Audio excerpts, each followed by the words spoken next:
1779'da o dönemde Alman İmparatorluğu'nun güneyinde yer alan küçük Ulm şehrinde tarihe damga vuracak bir bebek dünyaya geldi. Albert Einstein. Ulm 19. yüzyıl sonlarında Württemberg Krallığı'nın önemli şehirlerinden biriydi. Albert'in babası Hermann Einstein aslında matematiğe ve bilime yetenekli biriydi. Stuttgart'ta okurken bu alandaki başarısı dikkat çekmişti. Ama ailenin maddi durumu el vermedi. Genç yaşta okulu bırakmak zorunda kaldı ve kuzenlerinin işinde çalışmaya başladı. Albert'in annesi Pauline Koch ise köklü bir Alman Yahudi ailesinden geliyordu. 1876'da Hermann'la evlendi ve 3 yıl sonra ilk çocukları Albert doğdu. Kısa süre sonra kız kardeşi Maria ya da aile içinde söylenen adıyla Maya dünyaya geldi. Einstein ailesinin hayatı babasının iş girişimleriyle sürekli hareket halindeydi. Albert daha bebekken Hermann kardeşi Jakob'un tavsiyesiyle Münih'e taşınmaya karar verdi. İki kardeş burada elektrik mühendisliği üzerine bir şirket kurmayı denedi. O yıllarda dünya elektriğin hızla yayıldığı bir çağdaydı. Albert, Münih'te Katolik bir ilkokula başladı. Ardından Luitpold Gimnazyum'a geçti. Ama bu eğitim sistemi onun ruhuna hiç uymadı. Katı, ezbere dayalı derslerden sıkıldı. 1894'e gelindiğinde aile işteki başarısızlıklar nedeniyle Münih'ten ayrılıp İtalya'ya taşındı. Önce Milano'ya, sonra Pavia'ya yerleştiler. Albert bir süre Münih'te kalsa da sonunda ailesine katılmak için okulu bıraktı. Çünkü o öğrenmeyi sadece kitaplardan değil, kendi merakından ve tutkularından besleyen biriydi. Genç yaşta bile olağanüstü bir zekaya sahipti. Daha 12-13 yaşlarında kendi kendine cebir öğrenmiş, hatta Euclid'in ileri geometri kitaplarını incelemeye başlamıştı. Aile ona ders vermesi için özel bir öğretmen tutmuştu. Max Talmud. Fakat işler tersine döndü. Kısa süre sonra genç Albert, öğretmeninin bile bilgilerini aşmaya başladı. Onun ilgisi yalnızca matematik ve fizik değildi. Dünyayı merak ediyor, hayatı anlamaya çalışıyordu. İşte gelecekte dahi diye anılacak Albert Einstein'ın çocukluğu böyle geçti. Einstein, ergenlik yıllarında yalnızca matematik ve bilime değil, felsefeye de derin bir ilgi duymaya başladı. Henüz 14 yaşındayken birçok yetişkinin bile anlamakta zorlandığı kitapları okuyordu. Özellikle Alman aydınlanma filozofu Immanuel Kant'ın ünlü eseri Saf Aklın Eleştirisini. Bu kitap, metafiziğin en ağır ve karmaşık tartışmalarını barındırıyordu. Ama genç Albert bu eseri anlayarak öğretmenlerini şaşkına çevirmişti. Ne var ki onun bu üstün yetenekleri çoğu zaman öğretmenleri ve hatta ailesi tarafından bile tam olarak fark edilmedi. 1895 yılında yani 16 yaşına yeni basmışken ailesi onu İsviçre'nin Zürih kentindeki Federal Politeknik Okulu'nun giriş sınavına göndermeye karar verdi.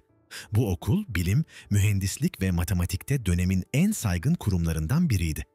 Einstein teknik derslerde çok yüksek puanlar almasına rağmen yaşı küçük olduğu için okula kabul edilmedi. Yılmadı. Ertesi yıl İsviçre'de matura adı verilen eşdeğerlik sınavını geçti.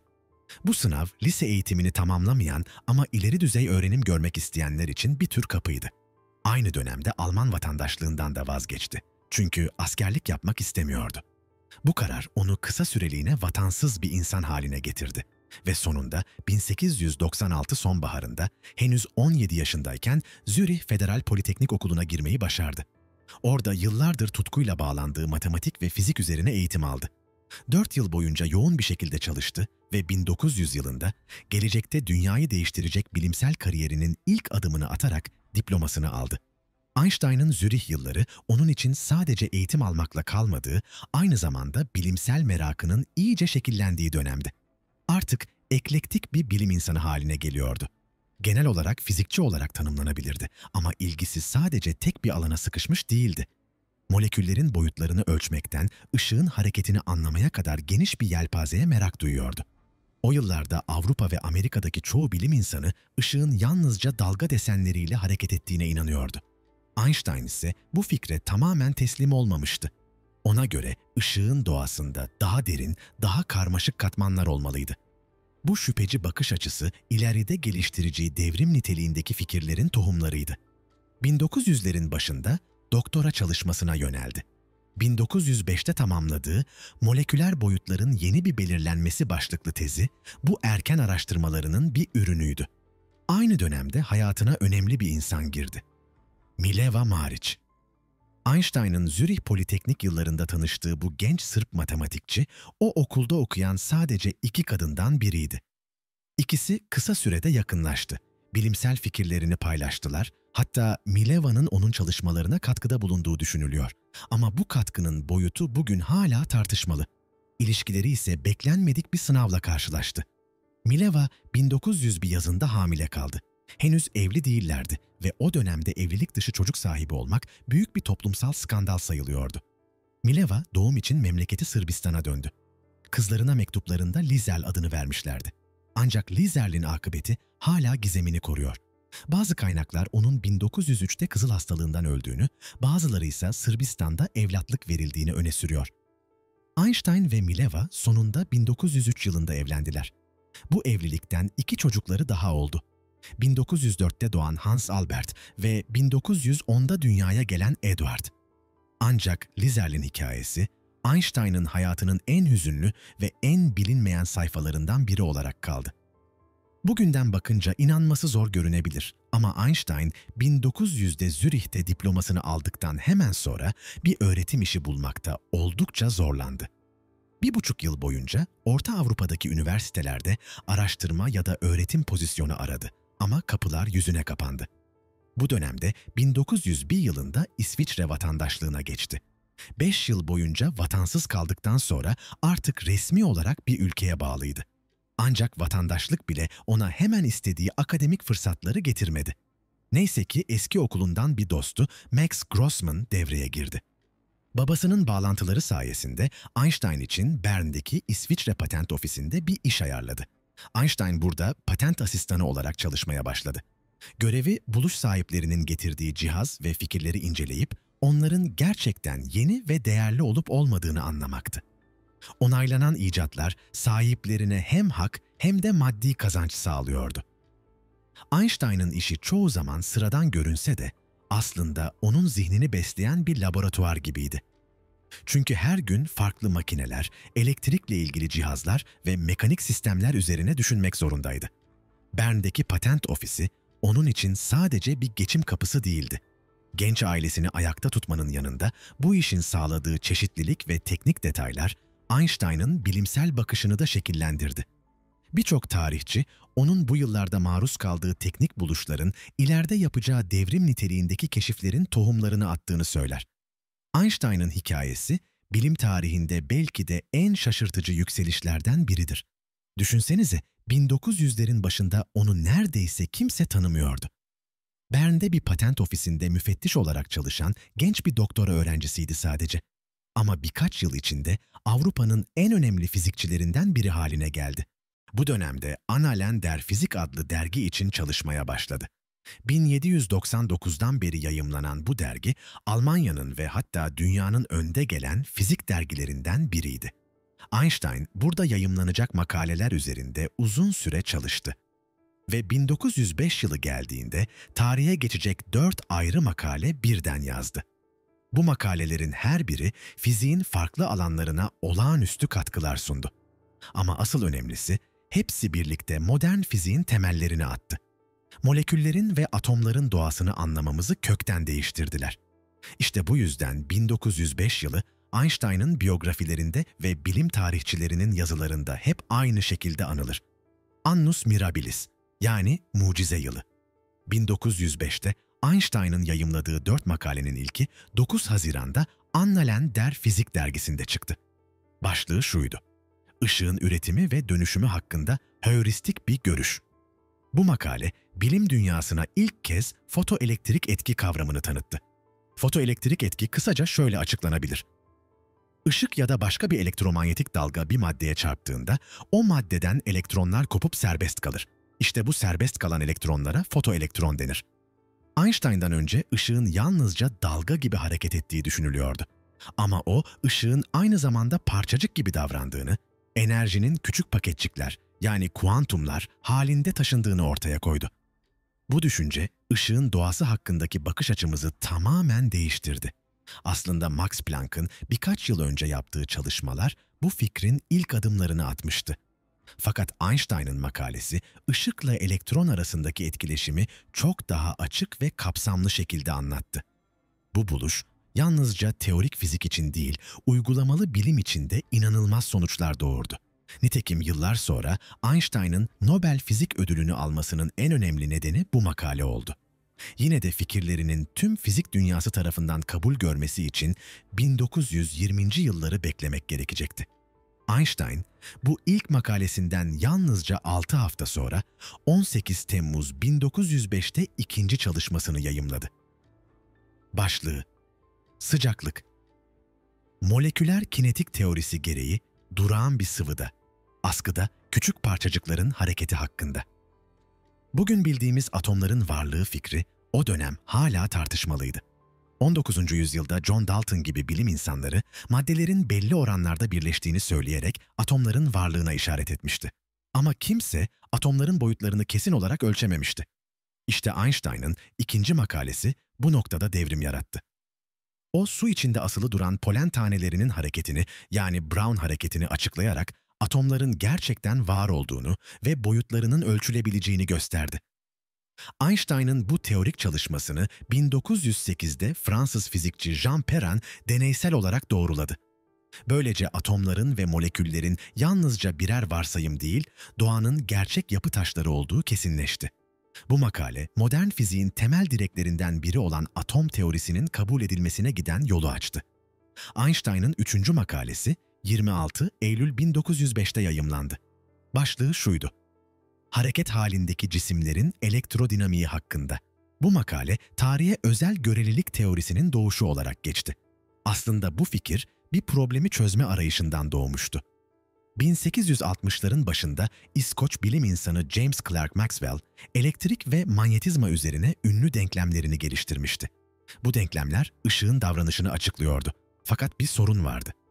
Işık hızına yaklaşan hareketler söz konusu olduğunda Newton'un klasik fiziğiyle çelişiyorlardı.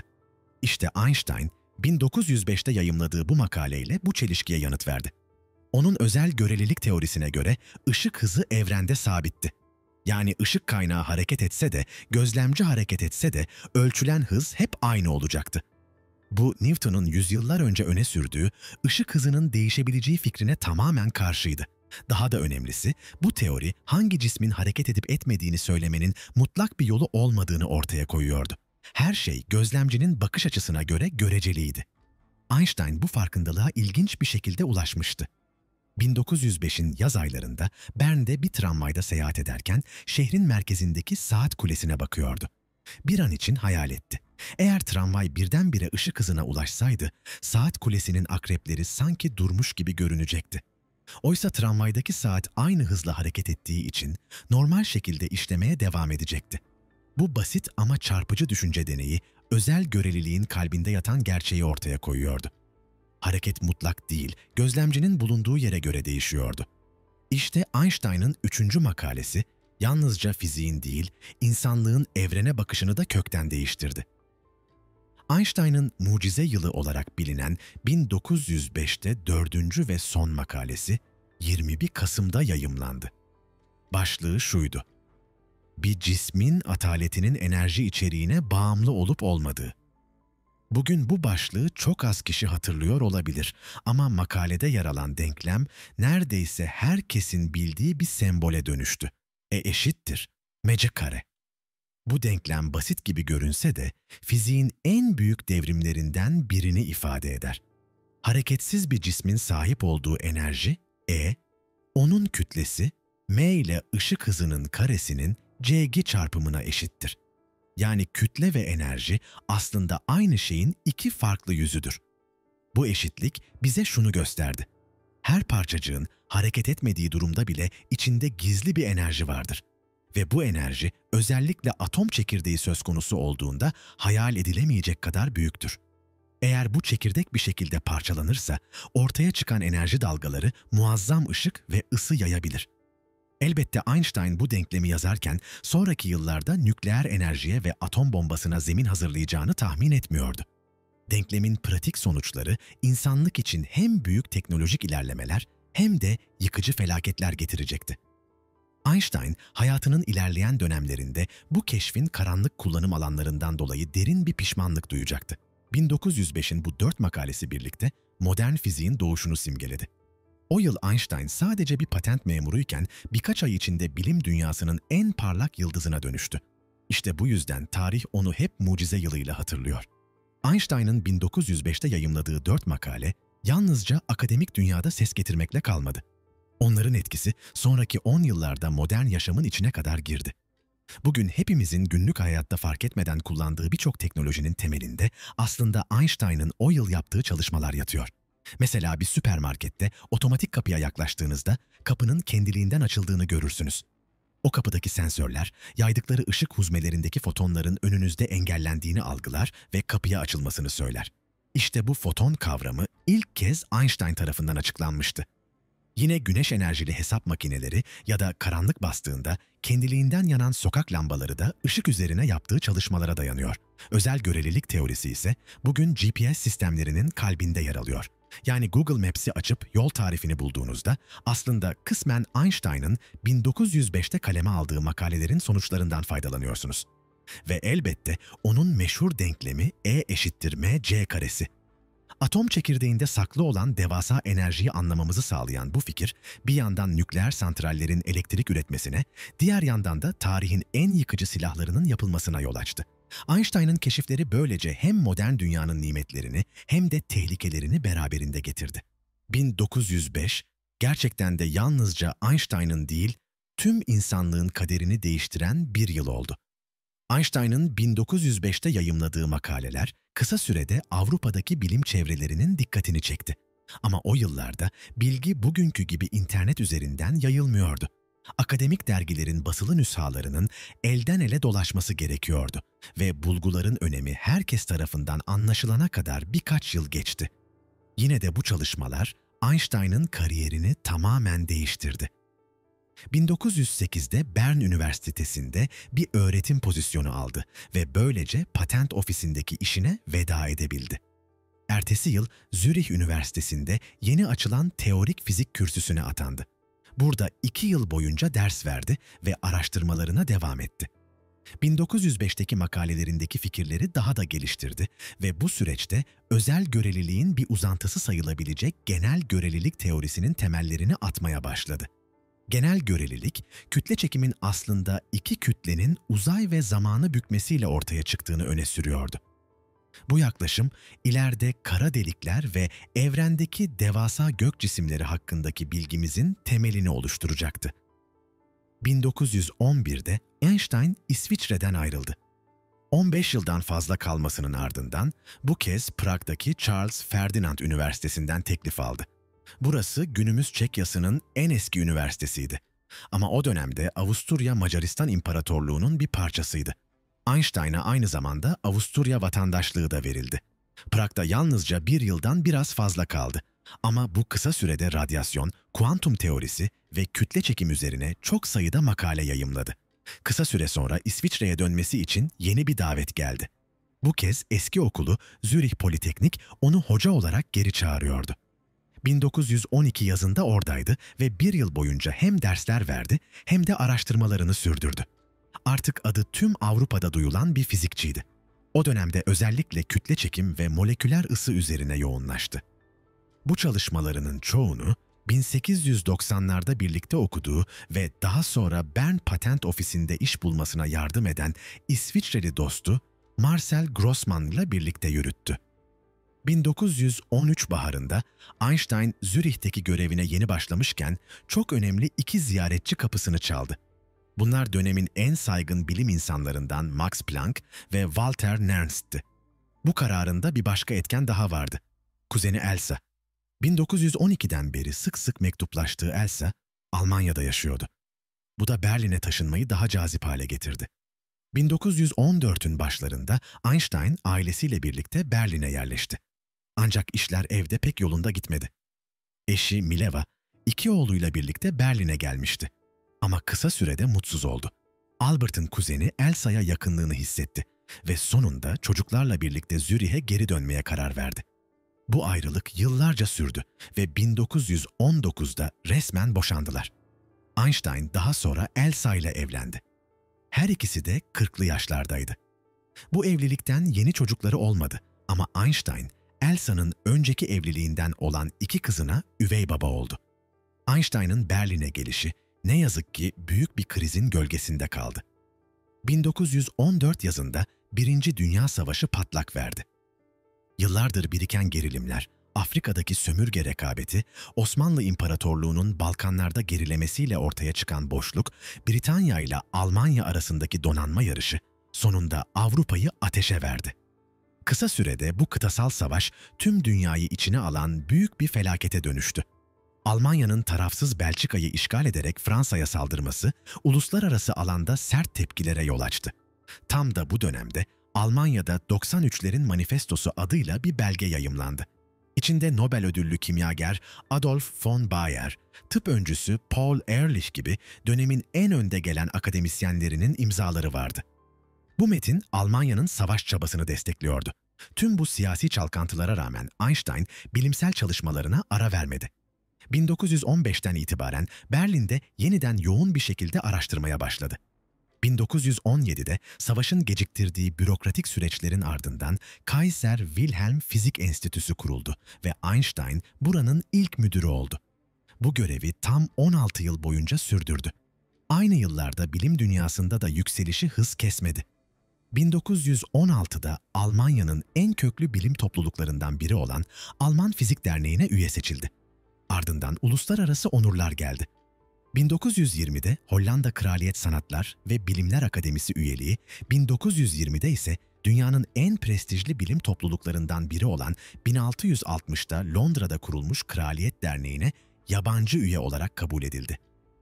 Einstein için bu dönem savaşın gölgesine rağmen bilimin evrensel bir değer olduğunun en güçlü kanıtıydı. Einstein'ın savaş yıllarındaki en büyük araştırma projesi kesinlikle bir hata değildi. Görelilik üzerine 10 yılı aşkın bir süredir çalışıyordu. 1905'te özel göreliliği dünyaya tanıtmıştı ama onun hayalindeki asıl hedef çok daha kapsamlı bir şeydi. Genel görelilik teorisi.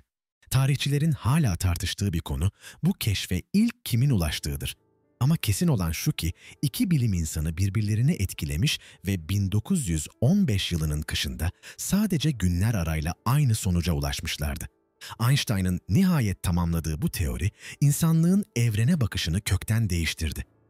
1918 sonbaharında Avrupa, Birinci Dünya Savaşı'nın karanlığından yavaş yavaş çıkmaya başladı. Ancak savaşın sona ermesi her yerde barışı getirmedi. Rusya, Macaristan, Türkiye ve İrlanda gibi ülkelerde yeni ve kanlı iç savaşlar patlak verdi. Buna rağmen kıtanın çoğunda hayat yeniden normale dönmeye çalışıyordu. Akademik dünya da yeniden canlanıyor, fikirler ve araştırmalar daha geniş kitlelere ulaşıyordu. İşte bu ortamda Einstein ve David Hilbert'in genel görelilik teorisi üzerine çalışmaları da Avrupa ve Amerika'daki bilim çevrelerinde giderek daha çok yankı buldu. Teorinin ne kadar devrim niteliğinde olduğu yavaş yavaş anlaşılmaya başlanmıştı. Ve 1919 yazında Einstein'ın öngörüsü tarihe geçen bir şekilde doğrulandı. İngiliz astronom Sir Arthur Eddington bir güneş tutulmasını gözlemledi ve Einstein'ın hesaplarının doğru olduğunu kanıtladı. Bu kez yalnızca akademik dergiler değil, popüler gazetelerde konuyu manşet yaptı. Haberler, Einstein'ın teorisi Newton'un evren modelini devirdi diye duyuruluyordu. İnsanlık evrene bakışında köklü bir değişim yaşıyordu. Bu gelişmelerin ardından 1921'de Stockholm'deki Nobel Vakfı, Einstein'a Fizik Nobel Ödülü verdi. Resmi olarak ödül, 1905'teki fotoelektrik etki makalesine atıfta bulunuyordu. Ama aslında bu ödül, Einstein'ın son 15 yılda yaptığı tüm çığır açıcı çalışmaların bir onur nişanıydı. 1921'de Nobel ödülünü kazanması ve savaşın yarattığı zor yılların ardından dünyanın yeniden açılması, Einstein için yeni bir dönemin kapısını araladı. O sıralar yeni evlendiği Elsa ile birlikte uluslararası seyahatlere çıkmaya karar verdiler. Nisan 1921'in başlarında bir gemiyle New York'a vardılar. Çift şehre adım attığında onları belediye başkanı John Francis Hylan ve Yahudi topluluğunun önde gelen temsilcilerinden oluşan kalabalık bir heyet karşıladı. Ardından Einstein, Columbia Üniversitesi ve Princeton Üniversitesi'nde haftalar boyunca dersler verdi, konferanslara katıldı ve resepsiyonlarda ağırlandı. Ayın sonunda ise Beyaz Saray'da Başkan Warren Harding'le görüşerek Amerika ziyaretini taçlandırdı. Oradan Pasifik üzerinden Japonya'ya, sonra Singapur ve Hindistan'a doğru yol aldılar. Einstein, Orta Doğu'ya geçtiğinde ise Filistin'i ziyaret etti.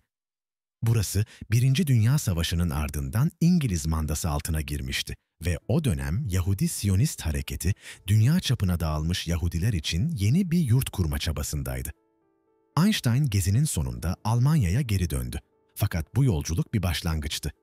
Artık dünyanın birçok yerinde Einstein ismi sadece bilim çevrelerinde değil, halk arasında da yankı uyandırıyordu. 1925'te çıktığı bir başka seyahatte Güney Amerika'ya gitti. Arjantin, Uruguay ve Brezilya'da haftalarca kaldı. Bu ülkeler 20. yüzyılın başlarında büyük bir ekonomik ve sosyal gelişim yaşıyorlardı ve Einstein oradaki akademik topluluklar tarafından büyük saygıyla karşılandı. 1920. yılların ortalarına gelindiğinde Einstein dönemin en çok konuşulan bilimsel tartışmalarından birinin tam ortasındaydı. Rakibi Danimarkalı fizikçi Niels Bohr'du. Bohr, Einstein'dan sadece bir yıl sonra 1922'de Nobel Fizik Ödülünü kazanmıştı. İkisi arasındaki anlaşmazlık özellikle kuantum teorisinin yorumları üzerine yoğunlaşıyordu. Einstein 1905'te ışığın parçacık doğasını ortaya koymuş, yani foton kavramını teorileştirmişti. Ama Bohr uzun süre bu fikre katılmadı. Fotonların varlığını 1925'e kadar kabul etmedi. O noktadan sonra bile kuantum mekaniğinin yorumları üzerine tartışmaları bitmedi. İkilinin karşı karşıya geldiği tartışmalar 1922 ile 1925 arasında Londra ve başka kentlerde yapıldı. Ancak en meşhuru 1927'de Belçika'nın başkenti Brüksel'de düzenlenen 5. Solvay Konferansı'nda yaşandı. Burada Einstein ve Bohr, kuantum dünyasının doğası üzerine ünlü akademik münazaralarını sürdürdüler.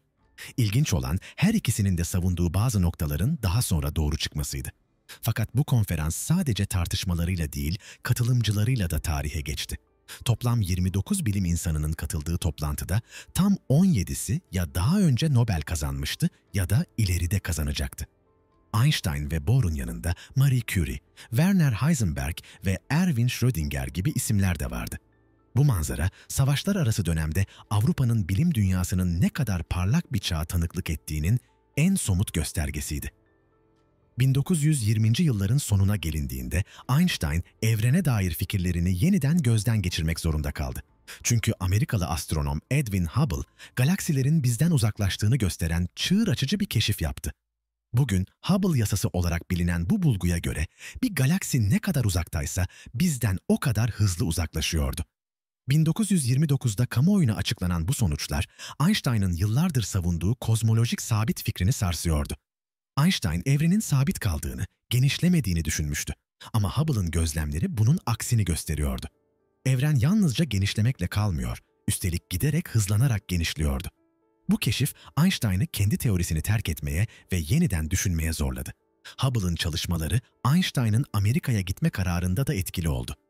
1930'un sonunda yola çıktı ve 1931'de Hubble ile tanışarak ona araştırmaları için teşekkür etti. Fakat bu yolculuk en çok Einstein'ın Kaliforniya'daki ziyaretiyle hatırlandı. Caltech'te 2 aylık misafir profesörlük yaptı. Burada bilim ve toplum üzerine düşündüğünde, bilimsel ilerlemenin insanlığa iyilik getirebildiği kadar kötülük de getirebileceğini ürkütücü bir şekilde dile getirdi. Bu, özellikle teknolojinin savaşlarda kullanılmasına karşı derin pasifist duruşuyla bağlantılıydı. Los Angeles'ta ise dönemin ünlü pasifistleriyle tanıştı. Romancı Upton Sinclair ve sinema tarihinin efsane ismi Charlie Chaplin'le yakın dostluklar kurdu. Chaplin'le olan dostluğu kısa sürede ilerledi. Einstein ve Elsa onun davetiyle City Lights filminin premierine katıldılar. O gün Einstein, Hollywood yıldızları kadar büyük bir alkış aldı. Bu tanışıklık daha sonra dostluğa dönüştü. Einstein kısa süre içinde Chaplin'in Berlin'deki evini ziyaret etti. İkili yıllarca sürecek bir bağ kurdu ve 1933'te Einstein Amerika'ya yeniden döndüğünde arkadaşlıklarını kaldıkları yerden devam ettirdiler.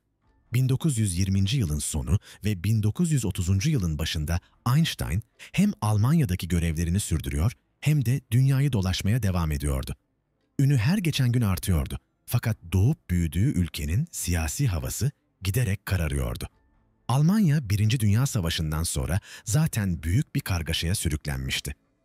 1923'ten itibaren kısa bir refah dönemi yaşansa da bu kırılgan denge uzun sürmedi. 1929 sonbaharında Wall Street'in çöküşüyle birlikte tüm dünyayı kasıp kavuran büyük buhran Almanya'yı da derinden vurdu. Milyonlarca insan işsiz kaldı. Ekonomik güvenlik tamamen çöktü. Bu ortamda toplumun büyük bir kısmı çareyi Adolf Hitler'in liderliğindeki Nazi Partisi'nde buldu. Fanatik milliyetçi ve antisemitik söylemlerle güç kazanan parti, 1932 seçimlerinde ülkenin en büyük siyasi gücü haline geldi. 1933'ün başlarında Hitler şansölye oldu ve çok kısa sürede Almanya'yı tek partili bir faşist devlete dönüştürdü.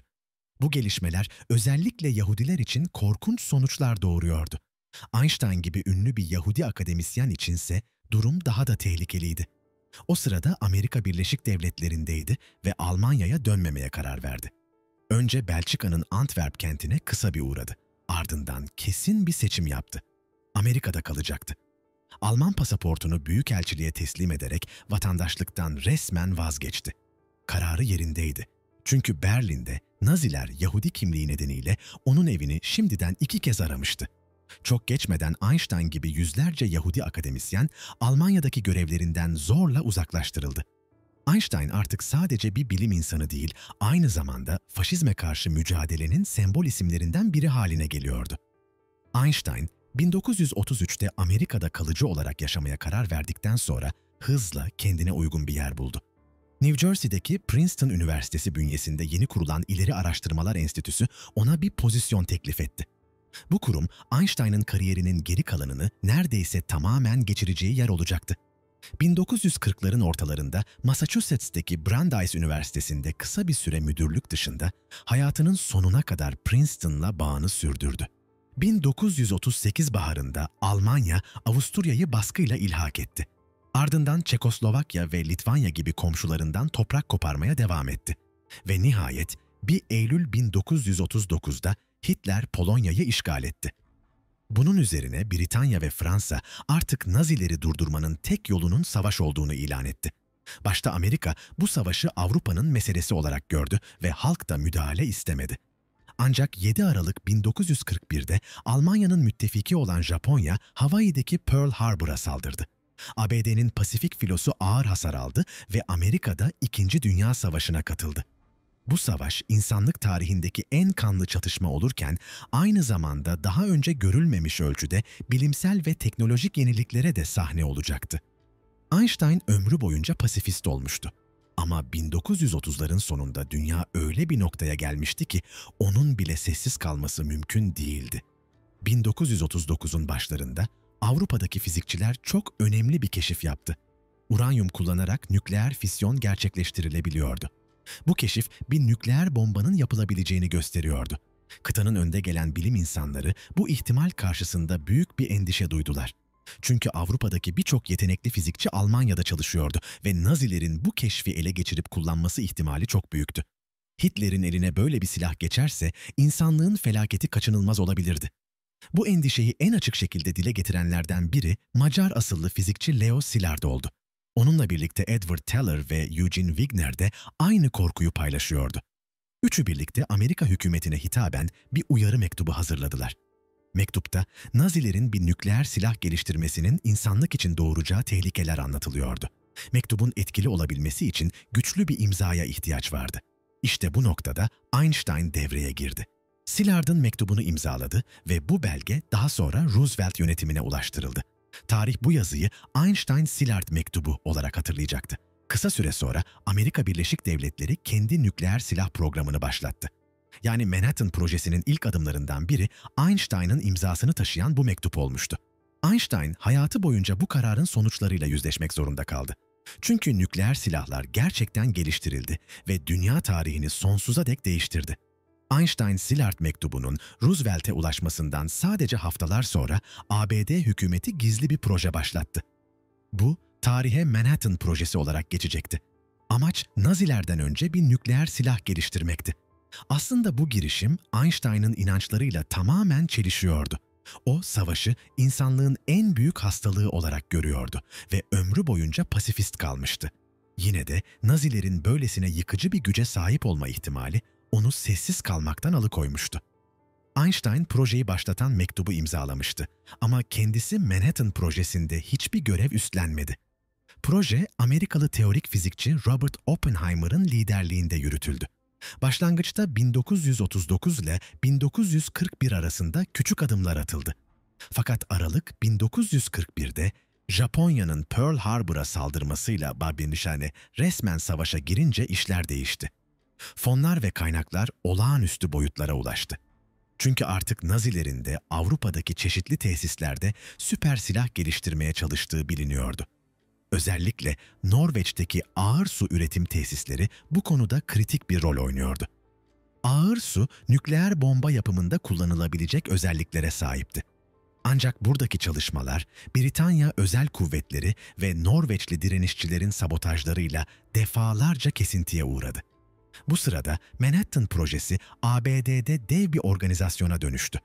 130 binden fazla kişi projede çalışıyordu. 1942'de Chicago'da ilk kez bir nükleer reaktör başarıyla çalıştırıldı. Ve sonunda Temmuz 1945'te New Mexico çölünde tarihin ilk nükleer denemesi yapıldı. Dünya artık geri dönüşü olmayan bir eşiği aşmıştı. Tarihin ilk nükleer silahı patlatıldığında Avrupa'da savaş haftalar önce sona ermişti. Nazi Almanyası yenilmişti ama Pasifik'te çatışma hala sürüyordu. Müttefikler Japonya İmparatorluğu'na karşı savaşı hızla bitirmek istiyordu. Başkan Harry Truman ve Amerikan yönetimi yeni silahın Japonya'yı teslim olmaya zorlayacağına ve bunun da uzun vadede milyonlarca hayat kurtaracağına inanıyordu. 6 Ağustos 1945 sabahı tarihte ilk kez bir nükleer bomba savaşta kullanıldı. Hedef Hiroşima şehriydi. İlk anda 75 binden fazla insan hayatını kaybetti. Sonraki aylarda radyasyon hastalıkları yüzünden yaklaşık 60 bin kişi daha öldü. Sadece 3 gün sonra 9 Ağustos'ta bu kez Nagasaki'ye ikinci bir bomba atıldı. İlk patlamada ve sonraki etkilerde 80 binden fazla insan yaşamını yitirdi. Japonya kısa süre içinde teslim oldu ve İkinci Dünya Savaşı resmen sona erdi. Einstein bu saldırıların sonuçlarından derin bir dehşet duydu. Bombalamalardan hemen sonra şu sözleri dile getirdi. Şimdi insanlığın savaşı bırakma zamanı geldi. Uluslararası sorunları savaşa başvurarak çözmek artık rasyonel değil. Einstein, 1905'te ortaya koyduğu kütle enerji eşdeğerliği, EMC ve atomların yapısına dair çalışmalarıyla bu silahların dolaylı olarak gelişmesine katkıda bulunduğunu biliyordu. Bu yüzden yaşamının sonuna kadar bu konudaki pişmanlığını dile getirdi. Savaş sona erdikten sonra Einstein araştırmalarını sürdürdü. Makaleler yayımlamaya devam etti. Ama yaşı 70'e yaklaşırken hem sağlık sorunları hem de kamuoyunun üzerindeki yoğun ilgisi çalışma temposunu yavaşlatmaya başlamıştı. Yine de pes etmedi. 1940'ların sonlarında Princeton'da birleşik alan teorisi adını verdiği bir fikir üzerinde çalışmaya başladı. Einstein'ın amacı büyüktü. Doğanın tüm temel kuvvetlerini tek bir çatı altında toplayan bir teori geliştirmek. Genel göreliliği, elektromanyetizmayı ve hatta uzay zamanın eğriliğini açıklayan tek bir çerçeve kurmak istiyordu. 1950'de Scientific American dergisinde yayımladığı makalesinde bu düşüncelerini dünyayla paylaştı. Ancak tüm çabasına rağmen ne onun ne de diğer fizikçilerin birleşik teori girişimleri tam olarak başarıya ulaşamadı. Yine de Einstein'ın bu arayışları diferansiyel geometri gibi matematiksel alanların gelişmesine önemli katkılar sağladı. Savaş sonrası Amerika'da Einstein artık yalnızca bir bilim insanı değildi. Ana akım kültürde bir ikon haline gelmişti. Aslında bu süreç 1920. yılların başlarında New York'a ilk gelişinde başlamıştı. O yıllarda görelilik teorisi doğrulanmış, evren hakkındaki bakışımız kökten değişmişti. New York Times, Aralık 1919'da attığı manşette Einstein'ın bulgularıyla uzay ve zamanı yok ettiğini yazmıştı. Bu, Darwin'in doğal seçilim teorisinden bu yana insan düşüncesinde yaşanan en büyük kırılmalardan biriydi. Darwin'in teorisi ilk ortaya çıktığında küfür gibi karşılanmıştı. Oysa Einstein'ın çalışmaları büyük bir coşkuyla kucaklandı. Onun dostlukları, özellikle Hollywood'un efsane ismi Charlie Chaplin'le ilişkisi, kamusal alandaki ününü daha da artırdı. Beyaz saçları, gülümsemesi ve ikonik görünümüyle bilim insanından çok bir popüler kültür figürüne dönüşmeye başladı. 1940'lara gelindiğinde artık herkes şunu görüyordu: Einstein'ın fikirleri yalnızca teorik fiziği değil, tüm dünyayı dönüştürüyordu. Onun toplumdaki yeri, ilerleyen yıllarda Stephen Hawking'in ya da Richard Dawkins gibi isimlerin olacağı türden bir fenomendi. Ama Einstein kendi çağında bunu ilk başaran kişiydi. Einstein'ın çalışma hayatı sona erdiğinde geriye bıraktığı üretim gerçekten muazzamdı. Birçoğu için şaşırtıcı olabilir ama onun asıl akademik katkısı kitaplar değil, makalelerdi. 55 yıl boyunca neredeyse 300'den fazla akademik dergi makalesi yayımladı. Sert bilimlerde araştırmaların aktarılmasının en temel yolu buydu ve öyle olmaya da devam ediyor. Einstein'ın kaleme aldığı 19'dan fazla kitap ise genellikle daha önce yayımladığı makalelerin derlenmiş haliydi. Bu kitaplarla amaç hem genel görelilik gibi karmaşık konuları bir araya toplamak hem de geniş kitlelerin anlayabileceği bir dilde sunmaktı. Bu eserlerin bazıları uzun yıllar üniversitelerde ileri düzey ders kitabı olarak okutuldu. Farklı dillere çevrilerek dünya çapında erişilebilir hale geldi. Zamanla Einstein'ın siyasi görüşleri de evrildi. Kapitalizmin adaletsizliklerini eleştirdi, sosyalizmin daha insancıl bir düzen getirebileceğini savundu. Ulus devletlerin birbirleriyle rekabet etmek yerine ortak bir küresel hükümet altında birleşmesi gerektiğine dair yazılar kaleme aldı. Ona göre insanlığın barışa ulaşabilmesinin yolu buradan geçiyordu. Amerika Birleşik Devletleri'ne genel olarak olumlu bakıyordu. Ona göre burası bir liyakat toplumuydu. Yani insanların yetenekleri ve emekleriyle yükselebildikleri bir yer. Ancak bu iyimser bakışa rağmen FBI onun hakkında yıllar boyunca dosyalar tuttu. Aslında daha Avrupa'dan Amerika'ya taşınmadan önce fişlenmeye başlanmıştı. 1950'lerin ortalarına gelindiğinde dosyası 1400 sayfayı bulmuştu. Bu, savaş sonrası Amerika'da bir akademisyen için bile oldukça sıra dışı bir durumdu. Einstein'ın yaşamı boyunca bilim kadar barışa, adalete ve insanlığın ortak geleceğine dair düşünceleri de tarihe iz bıraktı. Einstein'ın karakterinin en derin parçalarından biri Yahudi kimliğiydi. Kendisi dini anlamda agnostik olduğunu söylemiş, İncil'i ilkel efsanelerin bir koleksiyonu olarak görmüştü. Ancak Yahudi mirası özellikle 1930'lardan itibaren hayatının seyrini belirledi. Nazilerin yükselişi karşısında Amerika'ya taşınması bunun en somut örneklerinden biriydi. Einstein, Siyonist harekete de güçlü bir destek verdi. Daha 1920. yıllarda Birinci Dünya Savaşı sonrası İngiliz mandası altındaki Filistin'i ziyaret etmişti. O yıllarda yüz binlerce Yahudi bölgeye göç ediyor, dünyanın dört bir yanına dağılmış halkları için yeniden bir devlet kurmayı hedefliyordu. 1925'te Kudüs'te İbrani Üniversitesi kurulduğunda Einstein da ilk yönetim kurulu üyelerinden biri olmayı kabul etti. İkinci Dünya Savaşı'nın ardından ise tablo çok daha dramatik bir hal aldı. Nazilerin Holokost'tan sağ kurtulan yüz binlerce Yahudi Filistin'e yöneldi. Mart 1948'de Britanya mandası sona erdiğinde Yahudi halkı İsrail Devleti'nin kurulduğunu ilan etti. Einstein'ın bu yeni devlete desteği açıktı. 1952'de İsrail hükümeti ona ülkenin sembolik başkanlığını bile teklif etti. Fakat Einstein yaşı ilerlediği ve Amerika'daki yaşamını bırakamayacağı için bu görevi reddetti. Yine de ömrünün sonuna kadar Siyonist hareketin güçlü bir destekçisi olarak kaldı. Bununla birlikte barış yanlısı karakteri düşünüldüğünde 1956'daki Süveyş krizi sonrası İsrail'in komşu Müslüman ülkelerle sürekli çatışmaya girmesi karşısında ne hissettiği hep merak konusu oldu Einstein. 1956'da patlak veren Süveyş krizini göremedi. Çünkü o tarihe gelindiğinde artık hayatta değildi.